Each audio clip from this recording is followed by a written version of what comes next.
Hi, welcome to Prasad సిట్యుకేర్. మరి ఈ వీడియోలో మనం 10th క్లాస్ పిల్లలు ఎగ్జామ్స్ రాసి అందరూ మంచి మార్కులతో పాస్ అయ్యారు. మంచి రిజల్ట్స్ వచ్చాయి అన్ని స్కూల్స్లో కూడా, ఎక్సెప్ట్ హిందీ. చూసుకుంటే అన్ని సబ్జెక్ట్స్లో ఆల్మోస్ట్ తెలుగు, మ్యాథమెటిక్స్ అందరూ సెంటమ్ స్కోర్ చేశారు. సోషల్ కూడా ఆల్మోస్ట్ మంచి మార్కులు వచ్చాయి. ఒక హిందీలో కొంచెం డ్యామేజ్ అయింది అందరికి కూడా.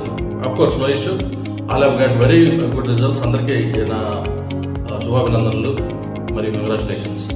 మరి ఈ వీడియోలో 10th క్లాస్ అయిపోయిన తర్వాత, అంటే మన సిస్టమ్ మీకు అందరూ తెలుసు, 1 to 10th మంది స్కూల్ సిస్టమ్.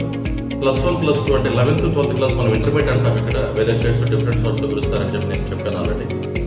మరి ఈ గ్రూపుల్ని మనం ఏ విధంగా చూస్ చేసుకోవాలంటే, రోజులు మారిపోయాయి. ఇప్పుడు ఇంటర్మీడియట్ అని ఎవరు పిలవట్లేదు. పొరపాటు మీ ఫ్రెండ్స్ మిమ్మల్ని అడిగినా కానీ ఏం చదువుతున్నావు అని అంటే మీరు చెప్పే మాటలు కూడా ఎలా ఉన్నాయంటే, ఇప్పుడు నీట్